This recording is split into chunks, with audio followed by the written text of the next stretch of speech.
You guys hear the music?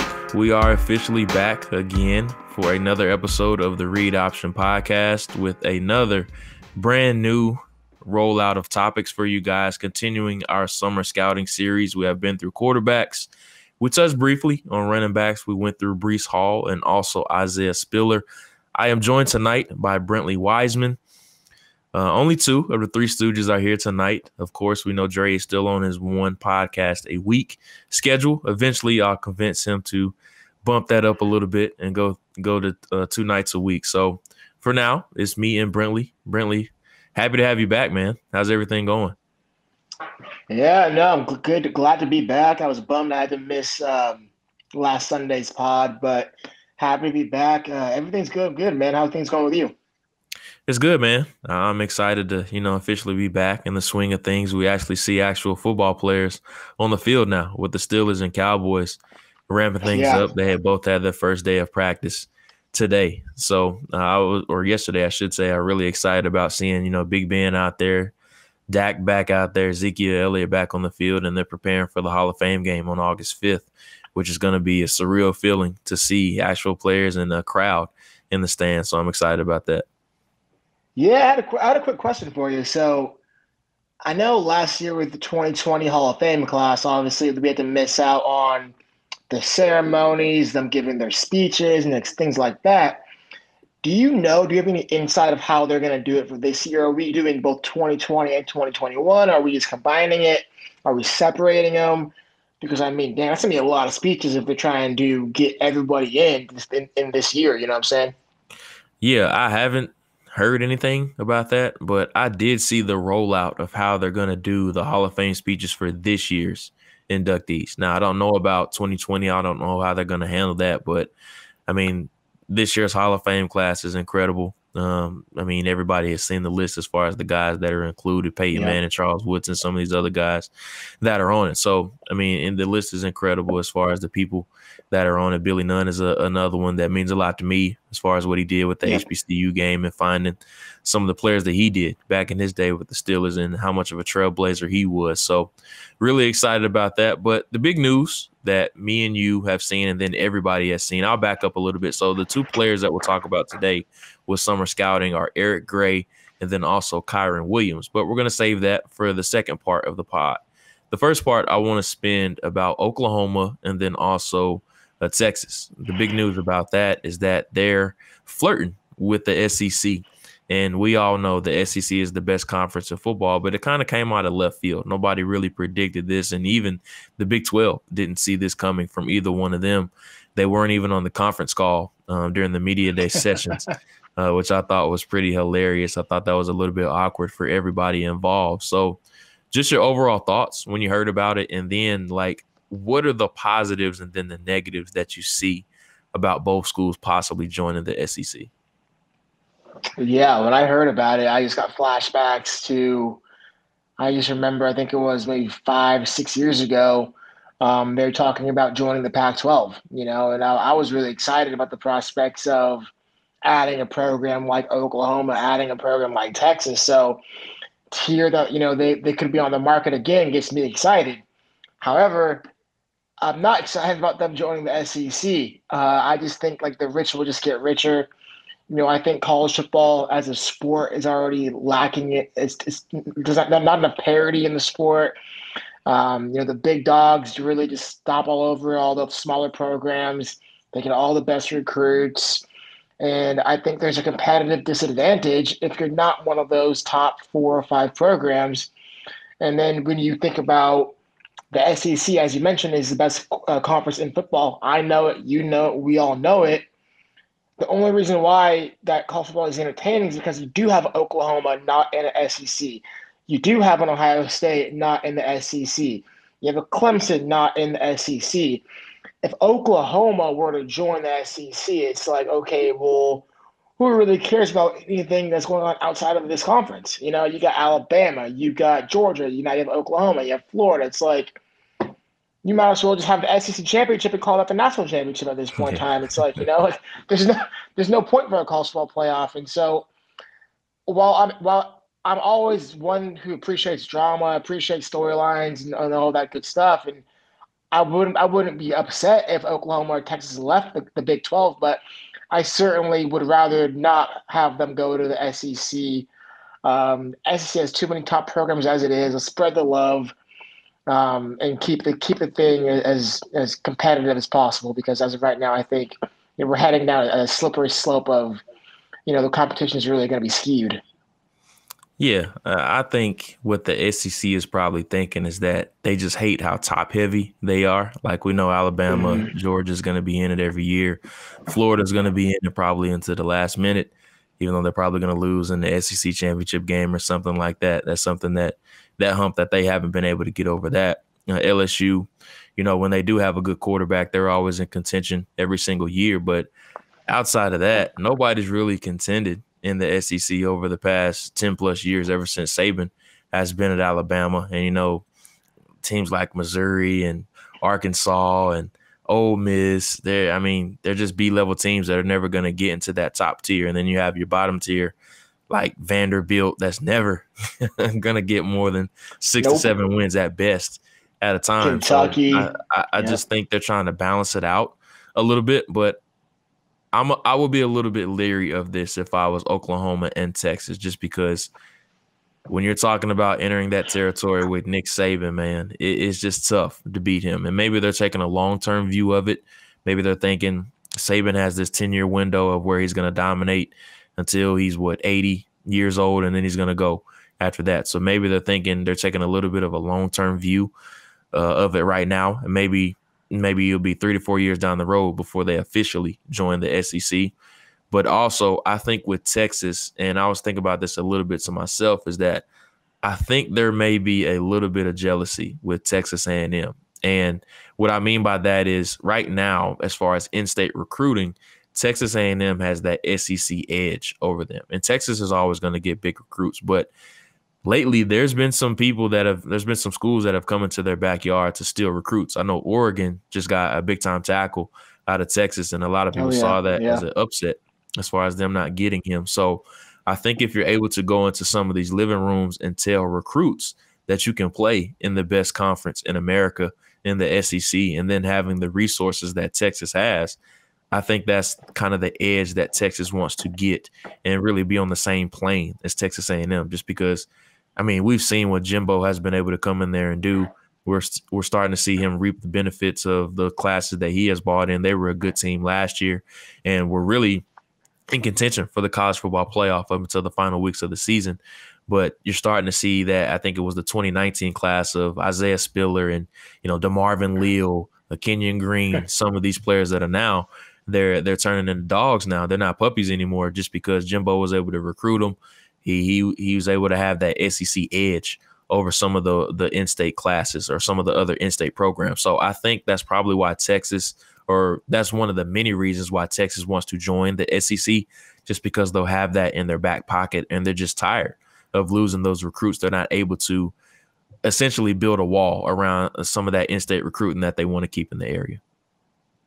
Yeah, I think you make a great point. And, I do think joining a conference like the SEC will only help their recruiting efforts. On the flip side, though, like you mentioned, I think both programs do got to be leery of joining a conference that has Nick Saban, that has, Kirby Smart. It's a different ballgame. You ain't playing Kansas, you ain't playing, Iowa State year in and year out, and those sorts of programs, Baylor's of the world, and things like Kansas State's and things like that. So it's like, if I'm Texas, if I'm Steve Sarkisian, I can wake up tomorrow and all I got to know is this: if I beat Oklahoma, there's a good chance I'm in the playoff. If you're Oklahoma, hell, if you're Lincoln Riley, you're in the playoff almost guaranteed at this point every year. Because they can run their schedule so consistently, and they'll slip up here and there, but for the most part, they are head and shoulders above every team in their conference. And so I do think winning in itself matters to recruits as well, a little probably more than what conference they play in. So while the SEC, the lore of the SEC is probably attractive, if I'm the ADs of Oklahoma and Texas, I'm like, hold up, like, do I really got it that bad in the Big 12? I mean, we're the top dogs right now. We're not competing for market share against too many other programs, and so I'd be curious to see if they really, if they really go through with this kind of bluff or whatever you want to call it, this threat of them leaving the conference. I think it could. I think it potentially it could go bad for both programs if they don't, continue their progression and definitely if Oklahoma lose Lincoln Riley, I think this would be a big mistake for that program because I mean I know they've been successful, but they've had Bob Stoops and Lincoln Riley. I'd hate to see them lose Lincoln Riley to the NFL, and next thing you know, they're in the SEC trying to compete Yeah. with Kirby Smart and Nick Saban. I'd hate to see that, but I would be a little weary if I'm both programs and both fan bases heading to the SEC. It's not the grass isn't always greener. Yeah, I'm with you on that. Now, Oklahoma, I don't understand it at all from their standpoint, just Yeah. because they're killing it in recruiting, and then all you have to do is just beat Matt Campbell in the Big 12 championship game, and then you're in the college football playoff. So maybe they're just bored with the Big 12 just because they keep winning it and they're looking for a different challenge. But once again, like you said, the grass isn't always greener on the other side, and we both know the Big 12 and the SEC, there's a big difference, especially when we're talking about trench play. I think that's always the difference when you're talking about what I like to call more of those finesse schools that like to throw the ball around a little bit more, as opposed to some of those SEC schools that are really, really good in the trenches. And that's why I think the big difference between them and teams like Notre Dame and Oklahoma, and why I always think they'll always struggle with those SEC schools, is just because of that trench play. Yeah, I mean, from a scouting perspective, we would love it if Oklahoma Oh, took us yeah. into the SEC. Like, talk about, evaluating Samuel Cosme going up against Aziz Ujulari, weekend. Like, that's the kind of matches we want to see, you know? Um, I mean, that would be great, just being able to evaluate, all the trenches for Texas and Oklahoma against bigger, more physical, kind of pro style offensive and defensive schemes like the SEC rather than wide open spread splits and barely having to set because the ball's out of your hands so quickly in the Big 12. And so from a scouting perspective, this would be fantastic in terms of evaluating that level of talent, which is Yeah. we already know is at Texas and Oklahoma, but now we can actually compare it to other quality NFL talent in the SEC and in schemes that are much more similar to what we'll see them in the NFL. It's for sure going to be interesting just because I think we're moving to a day and age of where we're going to have these super conferences of 15, 16 plus teams, which is going to be nuts. I don't know how they're going to handle that with the expansion of the college football playoff, with the divisions in the SEC. They're probably going to have to redraw some things there with that. So it'll be interesting. I was really surprised with that news with Oklahoma and then also I, Texas possibly I joining don't the know if SEC. I just don't like change or what, but like I just get super nervous when you talk about the super conferences and all these Yeah. changes. Like, leave college football alone, man. I like my college football the way it is. Like, it's been perfectly fine my entire life. Why we got to reinvent the wheel? Like, it ain't broke. Don't fix it. We're chilling. Maybe crack down on Nick Saban, pay in recruits a little more, even it up. But, but I mean, I don't think the system needs to be changed. I'd hate for it to be no longer the Pac-12 or no longer the Big Ten or no longer, hell, the Big 12 might be destroyed if Texas and Oklahoma really leave. Like Yeah. that's like they could be done. And I just think that's bad for the sport, man. I think these conferences have been around for so long, and you have people like me, and I'm sure thousands of millions of people in the South. Like we're fans of not just Oregon, not just Alabama, not just South Carolina. I'm a Pac-12 fan. You know, I'm sure people in the SEC are SEC fans, like Big Ten fans. Like I think that's important, and that's something unique to college football, and I'd hate to lose that. So while I understand change is inevitable, I would want to try to preserve as much of that as possible because I do think that's what separates college football from the majority of other sports out there. What did you think of the 18 playoff? Were you a fan of that? Oh yeah, bro, are you kidding me? I'm a duck. I need an 18 playoff. Like, like I need hope. I need hope in week 10. Like I need to know if Oregon loses to Ohio State in week 2 that we still have a shot. Because, like, to be real, we're probably going to lose at Columbus week 2. So an 18 playoff means as long as we just look decent, we're in the driver's seat of the playoff race, in the playoff spot still. And so I also don't think, like, what we've seen in the past, Jordan, Alabama is the 1 seed, Notre Dame's the 4 seed, and they get stomped. Notre Dame gets stomped. So what I'm saying is I don't think there's a difference between the 8th seed and the 4th seed, in my opinion. Sure, I think there's years Alabama and Clemson are just better than everybody. That's just not going to change. But I don't think Oregon, for example, or I'm trying to think Iowa State. Like, you're trying to tell me Iowa State couldn't have beat Notre Dame last year? I mean, I probably put my money on Iowa State, and that's what I'm saying. Like, I do think there is a room for growth in the playoff, trying to get more competitive teams in there. It makes for better games. I'd be curious to see how this affects the bowls because, again, I don't want to lose that either. And I would love someone to come up with an idea to kind of incentivize and make the bowls matter more, because I feel like over the last 10 years, the bowls and like the Holiday Bowl, the Sun Bowl, the Outback Bowl just don't mean anything anymore. Yeah, I remember when we were kids, they did. So I'm in favor for making bowls matter again and expanding the 18 playoff. That's all good to me.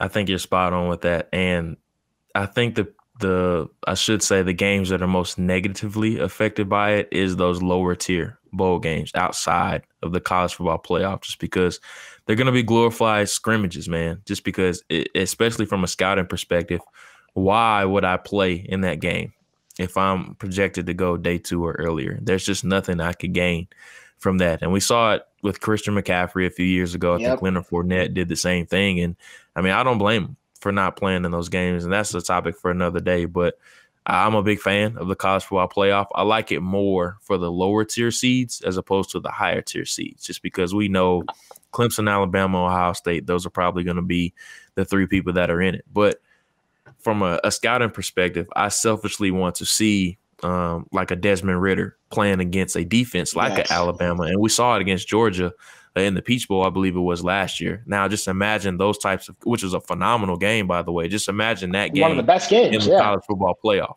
That's why I said I selfishly want to see, from a scouting perspective, I want to see some of these games, just because you have some of these prospects that are on some of these teams, like Cincinnati, or some of these teams that they necessarily might not want to put in the 4-team college football playoff, just because they're a little bit hesitant about it, just because of the powers to be, as far as like the 3 teams we mentioned with Clemson, Alabama, and then some of the others that are in Ohio State that are always going to be in it. But you never know. You may end up with a game like a Cincinnati versus Georgia, which is going to be phenomenal, just because I think, if I'm not mistaken, I think it was the top 2 seeds that get a first-round bye. So you're going to get some of these really, really unique and nice matchups like that. So I'm a big fan. I think 8 is really perfect. I never was really a fan of 4, just because I think everything was going to be regurgitated, just because we know Clemson's going to win the ACC. They're always going to be there. Bama's going to be in contention. Whether or not they win the SEC championship game, they're always going to be there. And then whoever does end up winning the SEC championship game is probably going to be the other team that's in it. Yeah. And then, the other spot is going to go to Ohio State, and Notre Dame is going to always be in contention as well. So you always knew there was going to be 4 or 5 teams that were always going to be in it consistently. But why not? Let's add some craziness like a Coastal Carolina in there or something, just to see what will happen. I mean, nobody really predicted them to be the BYU, and BYU is completely different from an SEC team like an Alabama or a Georgia, but you never know. And that's why, I mean, I like the unpredictableness of a college football playoff with the 8-team seeding. I like that much more than 4. Yeah, no doubt. I'm totally with you. I think if we can move to 18 playoff this year, I would be in favor of that. Let's just roll it out and see how it goes. Because as you mentioned, like getting those matchups from a scouting perspective would be so huge for us. You want to see how a Kayvon Thibodeau is going to go against an Evan Neal, if that's a potential matchup that we could get in the playoff. Maybe a 1 versus 8, right? And that's something we wouldn't get as it stands today. And so I think from a money perspective, it makes all the sense in the world. Obviously, those outer conference games always attract huge numbers because you're getting fan bases from different parts of the country. So I think from money financially, it's a no brainer. From a fan engagement perspective, hell yeah, like let's go. Like I'd Yeah. love to see more games like Oklahoma, Georgia in the playoff, or Iowa State versus Michigan or something like that. Like that, those are things I would love to see. And unfortunately, I think you're right. These other lower tier bowl games are just being relegated to glorified scrimmages. And, potentially maybe the NIL changes that a little bit because some of these players have gotten paid. So maybe they are more inclined to play in these bowl games, which would be, again, great. But if not, the only way to make college football matter in December and January is to expand the playoff. Give teams a reason to compete. Give Christian McCaffrey a reason to put his helmet on and go out for the bowl game because they have a chance to move on and compete for the national championship game. So I think, the college football playoff kind of, dug their own grave a little bit in terms of the bowl games. Like whenever we announced the playoff, we essentially killed the bowl games. And I think it kind of Yeah, took a while for us to realize that. And so now expansion is the only way we can fix it, in my opinion. for sure. And I meant to ask you when you said it. So week 2, Oregon, Ohio State. You said you didn't feel great about it going into Columbus. Why not? Yeah, it's gonna. Oh, man, it's a tough place to play. Oregon, we're breaking in a new quarterback, and the team, They coming are too. off of Ohio State is too. they are too, they are too.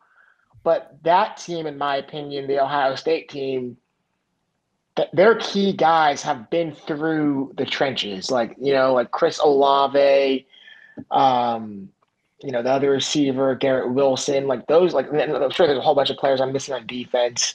The corner, I know is a good player. Zach Harrison and those boys on the defensive line, like those guys have been in big time moments in big time games. Like that's an experienced football team. And Oregon, like we're not necessarily experienced. Our best players outside of KT are all freshmen and sophomores. And our quarterback, while he's a redshirt senior, he's I think he's a sixth-year player, honestly. This would be So his first year as Anthony Brown's unfreshman. gonna be the guy. He's gonna be the guy. I believe Anthony Brown will be the guy. And I just feel like, one, it's probably a mismatch in terms of talent with Ohio State. I think Oregon's talent needs to be developed a little bit more. I think we're a year away, to be honest with you, to be able to compete in a game like this. But I do feel better about Ohio State not returning Justin Fields. I'll tell you that right now. I feel good about this unknown at quarterback. But I don't think by any means it would be a blowout. But I do think Ohio State's probably going to win that game, especially because it's at Columbus. Yeah. Okay. We both know there's going to be scouts flocking to that game just because see Thibodeau versus Thayer Munford, and then the other tackle on the other side is a very respectable player as well. So really excited about that. I know you're going to have it circled on the calendar very early. And then, of course, I'm going to be trying to get my hands on that film as soon as it is posted the following Monday just to see. It's just different watching games from the coach's tape as opposed to on TV copies. There's a lot of stuff you miss when you watch the game on TV, and we both know that. So, but I want to piggyback a little bit off of what we were talking about with the college football playoff. We touched briefly on Oklahoma and them joining the SEC, but I want to go ahead and get into our summer scouting series. And the first running back that we'll talk about is going to be one of the lead backs in the committee for the Sooners this year, and that is Eric Gray. The running back there originally started off his career at Tennessee, was a big-time recruit coming in, but he did have some struggles there early on. He admitted that he kind of got lost in the shuffle a little bit, but he got his confidence back last year, and I was blown away by his film. And like I told you guys in the scouting meeting, he's not going to be one of the first running backs selected as far as an early day 2 guy or even a first-round player, in this class. But as far as somebody that I think is going to be a really productive pro and be a good player right away, I definitely think he is going to be that. So I watched him against South Carolina, Auburn, and then also Missouri. And the Auburn game blew me away. Like, I put double plus marks, positive marks beside that game just because that was the one that really stood out to me. Just his suddenness as a mover, very competitive as a runner. I love how he's able to make guys miss in the open space. I think that is one of his best qualities and why I think what really differentiates him a little bit from being an average third down back to one that I think can be that 1B type of rusher behind the main guy in a committee. And I really like this film. I like his play patience. He's really good with those jab steps in the ground and making guys miss in space on the second and third level. Really good in the phone booth as far as his sudden movements. And then in the open field, he's just extremely, extremely hard to tackle. And I went back and watched their spring game last night. He had a long touchdown in the spring game that was just unbelievable.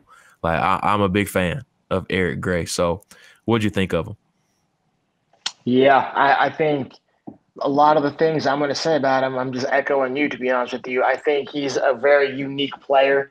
Not the biggest or most physical player in the world. Doesn't have great size. I see ESPN listed him here at 5'10", 205. He doesn't look 205 to me on tape, but again, I think his strengths are very unique in the sense that you either got him or you don't, and what I mean by that is when I was a scout with the Chargers, my boss, Lewis Clark, the senior director of player personnel, he'd always say, can running back get you out of trouble?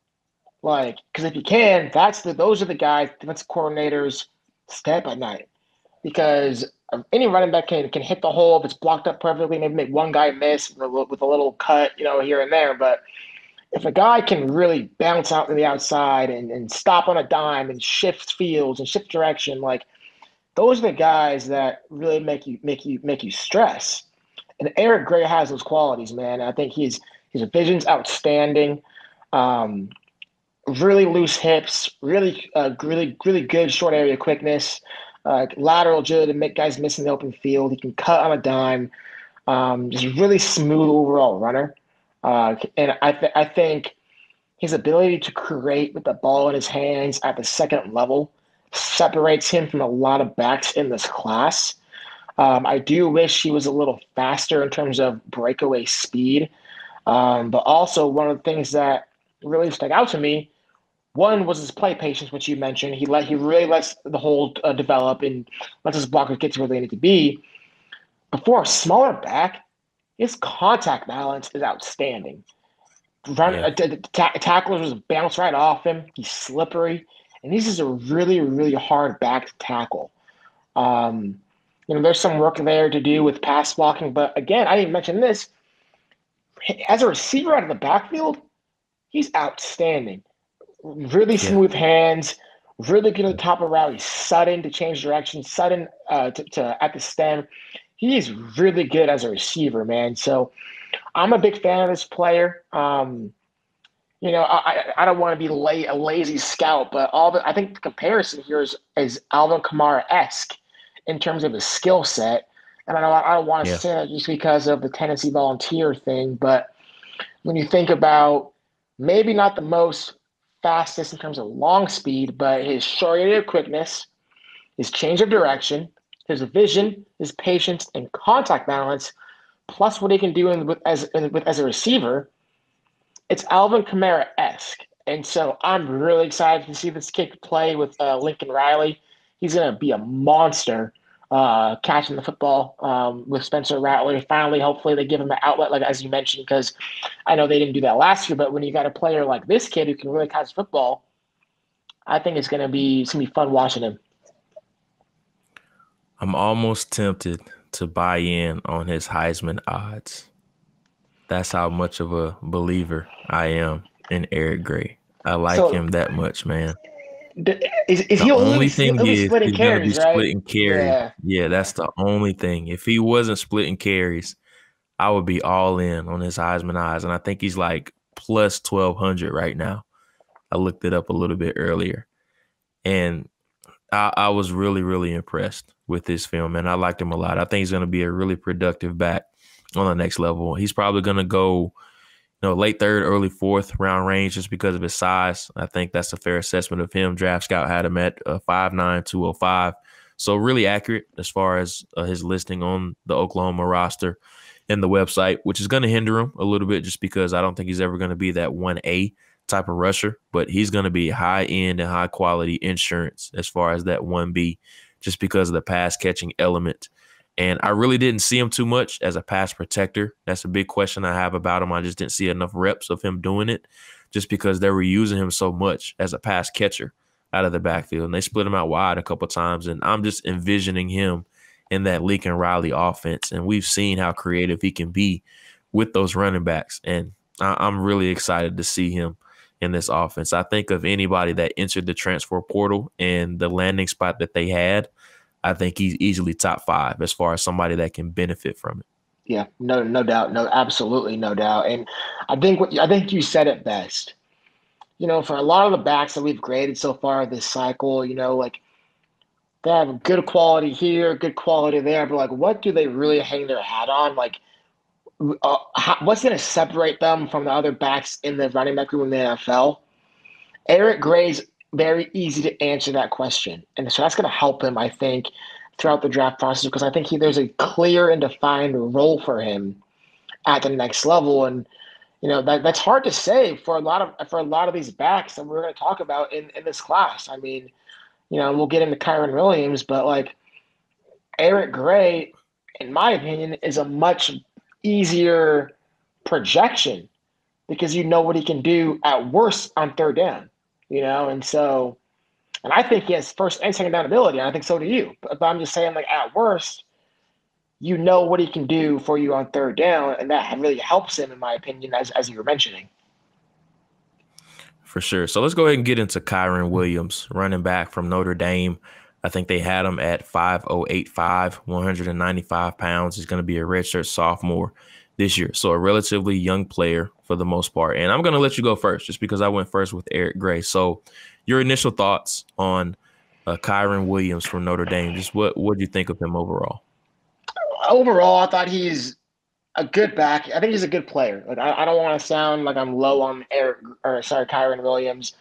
I think he has good size. I think, ESPN is listing him here at 6'1", 195. He looked a little thicker than that to me, a little more physical in his lower half. I think he's really well defined there. I think he has a good vision, good short area quickness, good burst through the hole, runs strong, runs with good forward lean, good contact balance. He's very hard to bring down with arm tackles. I think he has above average burst to really defeat angles. Not a guy who's going to break away at the second level, but has enough speed to get to spots and really make the defense stress when he opens his stride. Again, good vision. To me, what I just kept writing about Kyren Williams is good, but the issue with him is nothing was outstanding, right? And that's what I struggle with. Like I think he's a good receiver. He has good soft hands. I think that's a really, really strong part of his game, and I think he's a willing pass blocker.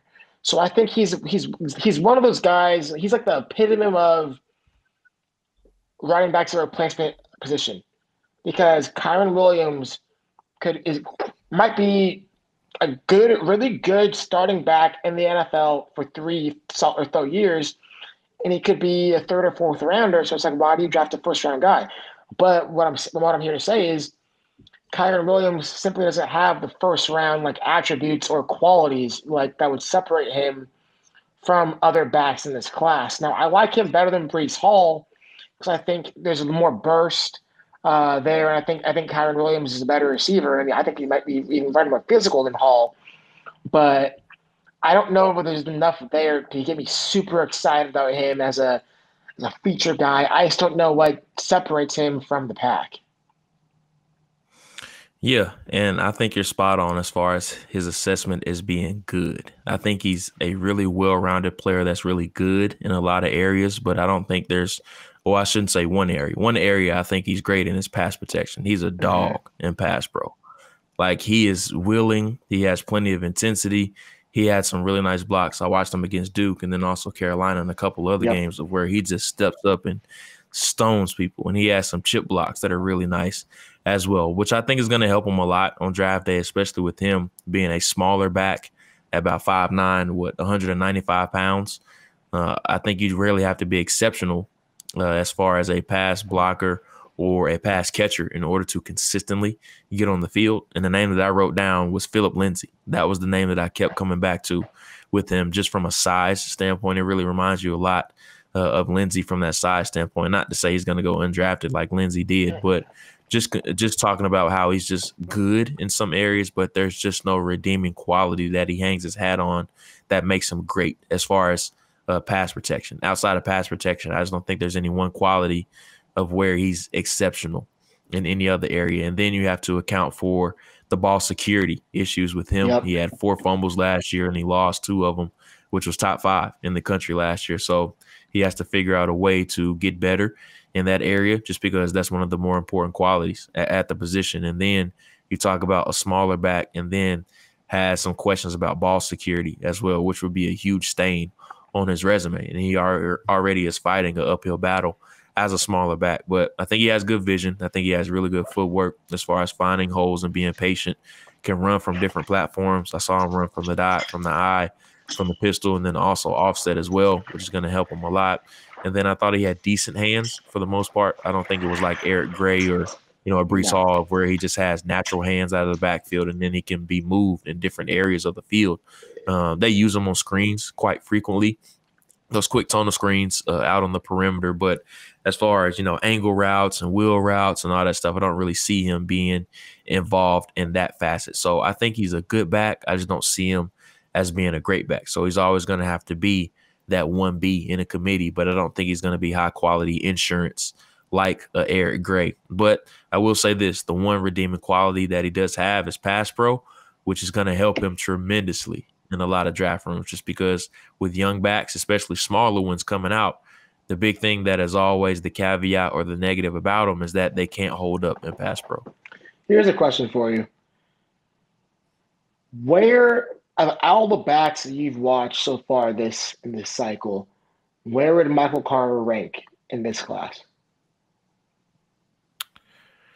That's a good question. He probably would be in that second tier, probably behind Brees Hall and Spiller. Well, he's probably with Spiller, honestly. Spiller's, I really haven't figured out who I want to differentiate between Spiller and Hall right now. I'm still going back and forth with that, but he probably would be probably in that second tier. But, I mean, there's not a lot of things that differentiate as far as Spiller and Hall from him. I really like Carter a lot coming out. I don't think we have an ATN or a Harris in this class. I love Najee coming out. I liked him much more than ATN as far as an overall back, but I don't think we have that type of running back in this class. And, Brees Hall is getting a lot of love right now. He's a good player, but I think there's some holes in his game, just like any other player. But I don't think we have that bona fide RB1 in this group like I had last year with Najee. But with Michael Carter, his redeeming quality was he was really good at breaking tackles. He was a dog in pass protection, and then he was good as a receiver out of the backfield as well. So once again, check. He's checking all those boxes once again of a smaller back. So it's tough, man, to differentiate a lot of these guys right now. Like I said, I don't think it's a very good overall running back class, but he probably would be in that second tier for me right now.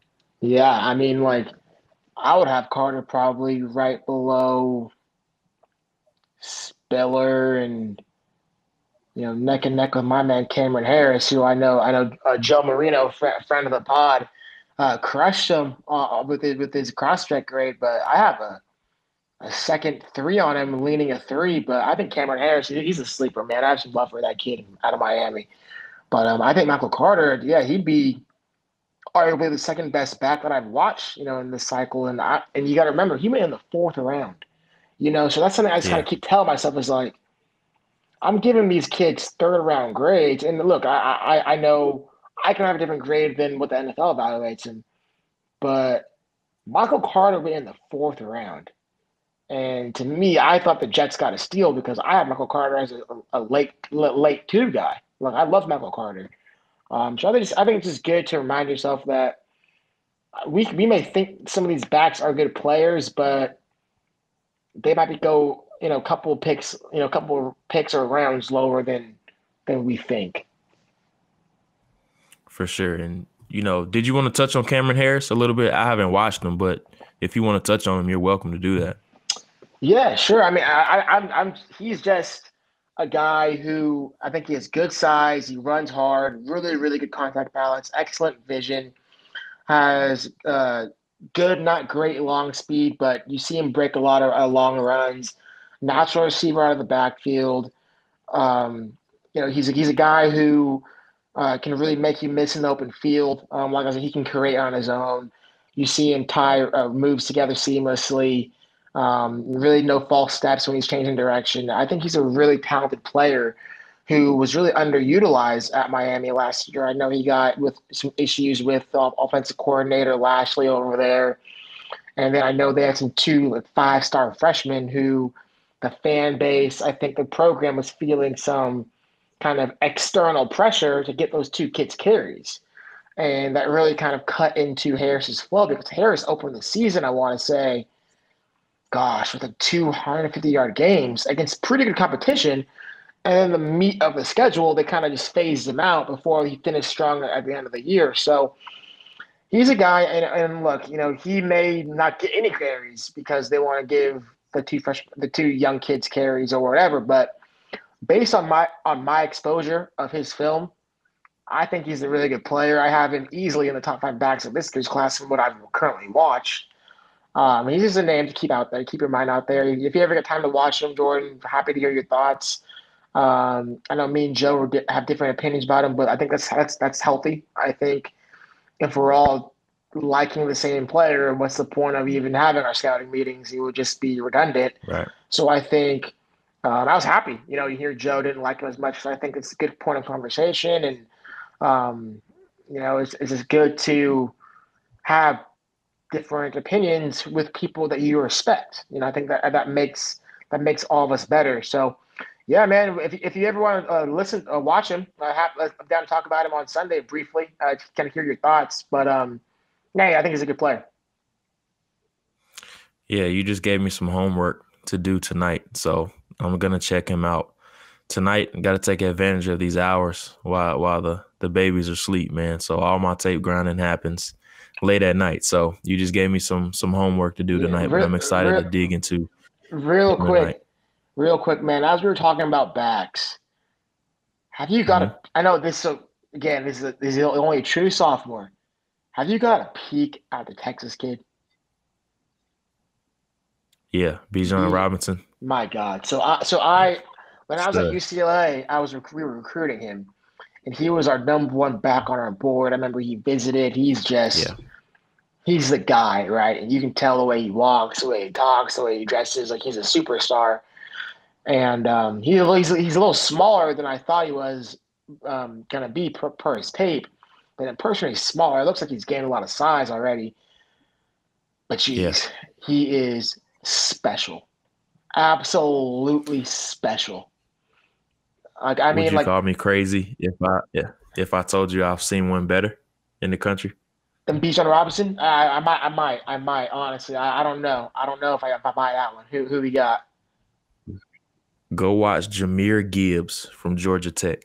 Jahmyr Gibbs. See, this is what I'm talking about here. He's only going to be a sophomore this year, so they're both in the same class. Okay. Unbelievable. Yeah. Unbelievable. Yeah. I think next year's class, especially with that Georgia kid too, Milton. I think his name is. 2023 is going to be quite the year for backs. But man, if Gibbs is better than Robinson, talk about Heisman. I'm gonna sprinkle some money on Gibbs because I'll be honest. I got some investments on Robinson winning the Heisman this year because if Texas is just above average. You know how the media loves them some Longhorns, and I think this kid's going to be in for a huge year with Sarkisian, and so he's actually my dark horse for Heisman is Bijan Robinson. Yeah, I watched him in the bowl game last year. It slipped in my mind who they played, but man, he was Colorado. Ridiculous. It was a Pac-12 team. It was Colorado. He ran all over Colorado. Yeah, I remember watching that on TV and just like, man, who is this number 5? Jeez. And he was unbelievable in that game. But yeah, so I've given you some homework too. Go watch Jahmyr Gibbs from Georgia Tech, and we're gonna come together on Sunday and we're gonna talk about what we thought of these running backs briefly. But thank you guys for listening. Once again, that wraps up our running back summer scouting series. We're going to continue on Monday's show, and we will talk about tight ends. We're going to get into a couple of SEC guys and Jalen Weidermeyer from Texas A&M and also Jaleel Billingsley from Texas A&M. And then we're going to travel over to the Pac-12 and talk about Cade Otton from Washington, who I know Brentley is a big fan of, as he was the area scout that went over him. So those will be the 3 tight ends that we discuss on Monday's show. But once again, of course, thank you guys for listening to the podcast. We went a little bit on a tangent. We talked about Oklahoma and then also Texas. We talked about 2023 running backs, and then we talked about a couple of good running backs in this class, and Eric Gray and Kyren Williams. But also, thank you guys, as always, for sticking in there with us through the entire episode. Make sure to leave some comments, of course, in the comment section, and then subscribe and leave a 5-star review for the podcast. I'm Jordan Reid. He's Brentley Wiseman. Make sure you follow us on Twitter. Make sure to check out our work on the Draft Network as well. Once again, thank you guys for listening, and we will be back on Monday.